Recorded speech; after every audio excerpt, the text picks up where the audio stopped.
नमस्कार दोस्तों, मैं ज्योतिष आचार्य वासुदेव मिश्रा आपका अपने चैनल मिरेकल ऑफ एस्ट्रोलॉजी में हार्दिक स्वागत करता हूं। दोस्तों, आज का यह ज्योतिष का कार्यक्रम आपके लिए यानी कि मिथुन राशि के जातकों के लिए बड़ा ही खास और महत्वपूर्ण कार्यक्रम साबित होने वाला है, क्योंकि आज के इस ज्योतिष के कार्यक्रम में हम बात करेंगे भुवन भास्कर सूर्य के राशि परिवर्तन प्रभाव के बारे में।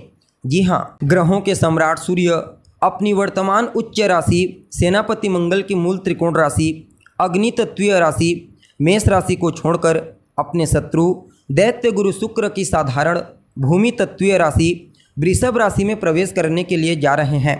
इनका यह परिवर्तन 14 मई 2024 की शाम 6:05 पर होगा, जहां पर भुवन भास्कर सूर्य मेष राशि को छोड़कर वृषभ राशि में प्रवेश करेंगे और आने वाले 15 जून 2024 की शाम तक इसी वृषभ राशि में गोचर करते हुए आपको प्रभावित करेंगे।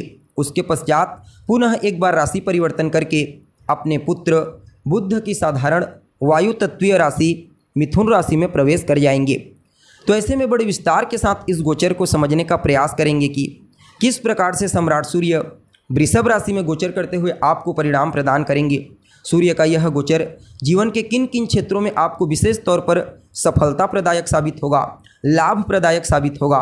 तो वहीं इस राशि परिवर्तन के दरमियान कौन कौन सी सावधानी आपको बरतने की ज़रूरत पड़ेगी। साथ ही साथ यह भी जानने का प्रयास करेंगे कि इस राशि परिवर्तन प्रभाव को और ज़्यादा बेहतर और अपने अनुकूल बनाने के लिए क्या चमत्कारिक उपाय आपको करना चाहिए। जी हाँ, सभी बातों पर विस्तार के साथ चर्चा करेंगे, इसलिए कार्यक्रम को बिना मिस के अंत तक देखिए।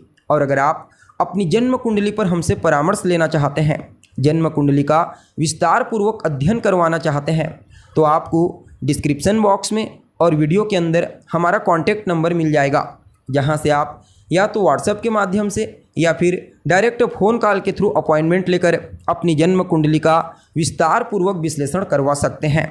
जी हाँ, अब देखा जाए तो सूर्य एक राशि में लगभग 30 दिनों तक गोचर करते हैं, यानी कि हर महीने अपना राशि परिवर्तन करते हैं, इसलिए इनका परिवर्तन सामान्य होता है।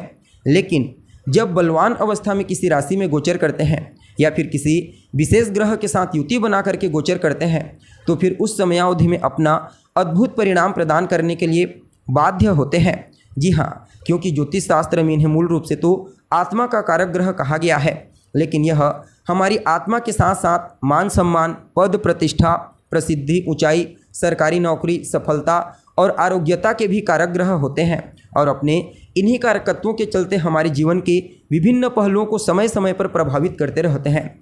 जी हाँ, जब जन्म कुंडली में भुवन भास्कर सूर्य बली होते हैं तो फिर जातक को उसके जीवन काल में पहले तो आरोग्यता प्रदान करते हैं, उसके पश्चात उत्तरोत्तर उसे कदम कदम पर सफलता, ऊंचाई और कहीं ना कहीं तरक्की प्रदायक साबित होते हैं। जातक का जीवन बड़ा ही शानदार वैभवशाली होता है, मान सम्मान, पद प्रतिष्ठा, प्रसिद्धि और ऊंचाई से युक्त होता है। सरकार से विशेष लाभ मिलता है और पिता से भी विशेष सहयोग की प्राप्ति होती है। जबकि सूर्य किसी भी प्रकार से पीड़ित होते हैं तो फिर मान सम्मान में कमी आने लगती है, सफलता मिलने में कठिनाई आती है, शरीर निरोगी रहता है, पिता के साथ बॉस के साथ तालमेल ठीक नहीं रहते और सरकारी कार्यों में भी नुकसान होने लगता है। इसलिए इनका बलवान होना बेहद ही ज़्यादा जरूरी होता है, चाहे फिर वह जन्म कुंडली में हो या फिर गोचर कुंडली में। अब देखा जाए तो यहाँ पर सम्राट सूर्य वृषभ राशि में अपनी शत्रु की राशि में गोचर करेंगे, लेकिन यह गोचर बड़ा ही अद्भुत रहेगा। ऐसा क्यों?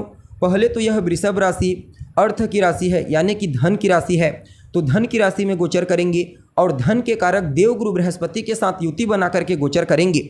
इसलिए सूर्य का यह गोचर बड़ा ही खास और अद्भुत साबित होगा। जी हाँ, अब देखा जाए तो मिथुन राशि के जातकों के लिए भुवन भास्कर सूर्य का यह गोचर आपकी राशि से 12वें भाव में होने के लिए जा रहा है। तो ऐसे में इस गोचर को आपके लिए उतना शुभ तो नहीं कहा जा सकता, लेकिन फिर भी यहाँ पर सूर्य देवगुरु बृहस्पति के साथ युति बना करके गोचर करेंगे, जो आपके सप्तमेश और आपके कर्मेश बनते हैं। तो कहीं ना कहीं कुछ मामलों में आपको बड़ा ही श्रेष्ठ और अद्भुत परिणाम प्रदान करने का प्रयास करेंगे। लेकिन फिर भी इस गोचर काल के दरमियान आपको पहले तो अपनी सेहत का विशेष रूप से ख्याल रखना है। अपने खान पान पर, अपने रहन सहन पर, अपनी दिनचर्या पर आप ध्यान दीजिए। जी हाँ, इसके अलावा इस समयावधि में बहुत अधिक दिखावा करने से आपको बचना चाहिए, खास करके अहंकार वाला दिखावा। जी हाँ, यानी कि अपने आप को सिद्ध करने के लिए साम दाम दंड भेद अपना कर किया जाने वाला कार्य आपको भूल करके भी नहीं करना है, जिससे जनसाधारण के ऊपर आपके द्वारा किए गए कार्य का उल्टा प्रभाव पड़े, लोग आपसे जुड़ने की बजाय कटने लगे। यह आपको नहीं करना है। बाकी स्वास्थ्य का विशेष रूप से ध्यान रखिए। अपनी गतिविधियों का निरीक्षण करके खुद ही आप बड़ा निर्णय ले सकते हैं, यानी कि आप अपने आप के कार्य स्थल पर ऐसी स्थिति क्रिएट कर लीजिए कि कहीं पर भी कोई उंगली उठाने की नौबत न आए। बाकी इस गोचर काल के दरमियान आप यात्रा कर सकते हैं। यात्रा आपके लिए फ़ायदेमंद साबित होगी। हालांकि इस समयावधि में जितना ज़्यादा हो सके पूरी ईमानदारी के साथ अपने कर्तव्य का निष्ठापूर्वक पालन करने का प्रयास कीजिए। और विदेश जाने की संभावनाएं नज़र आ रही है, इसलिए अगर आप विदेश जाना चाहते हैं, चाहे बिजनेस व्यापार करने के लिए जाना चाहते हैं, पढ़ाई लिखाई करने के लिए जाना चाहते हैं, तो काफ़ी हद तक आपको विदेश जाने के अवसर प्राप्त होंगे। और कहीं ना कहीं आपके जीवन में आपके संघर्ष, कठिनाइयों और परेशानियों से भी आपको ये दोनों के दोनों ग्रह बाहर निकालने का प्रयास करेंगे। षष्ठ भाव पर दृष्टि पड़ेगी, फलतः रोग, रिपु और ऋण, इन तीनों चीज़ों से ये दोनों के दोनों ग्रह आपको बाहर निकालने का प्रयास करेंगे। अब देखिए, यहाँ पर सूर्य सफलता के कारक होते हैं और देवगुरु बृहस्पति आपके सप्तम और आपके कर्म भाव के स्वामी बनकर सूर्य के साथ होंगे। अतः आप कह सकते हैं, अगर आप अपने जन्म स्थान से दूर जाकर काम करते हैं, कोई बिजनेस व्यापार करते हैं या फिर कोई नौकरी करते हैं, तो उसमें आपको उच्च सफलता की प्राप्ति होगी। खास करके आप प्रदेश चले जाइए, विदेश चले जाइए, ज़बरदस्त लाभ आपको मिलेगा। यानी कि कुल मिलाकर के देखा जाए तो यह गोचर आप सभी मिथुन राशि के जातकों के लिए बढ़िया रहने वाला है। बस आपको अपनी सेहत का ध्यान रखना है और दिखावे के अहंकार से, जी हाँ, पुनः दोहरा देता हूँ, दिखावे के अहंकार से अपने आप को बचाना है। और जितना ज़्यादा हो सके अपने काम से काम रखिए, दूसरों के काम में टांग मत अड़ाइए। अपने पिता का सम्मान कीजिए, अपने बॉस का सम्मान कीजिए। बाकी सूर्य देव को रोजाना अर्घ्य देते रहिए। सूर्योदय के बाद तक सोने से बचिए। यह गोचर आपके लिए बड़ा ही उत्तम साबित होगा। जी हाँ, तो दोस्तों, हमें उम्मीद है जानकारी आपको पसंद आई होगी। जानकारी अच्छी लगे तो इसे अपने दोस्तों के साथ, अपने रिश्तेदारों के साथ शेयर अवश्य करें। अभी के लिए बस इतना ही। पुनः मुलाकात होगी एक नए और ताज़ा एपिसोड में। तब तक के लिए नमस्कार।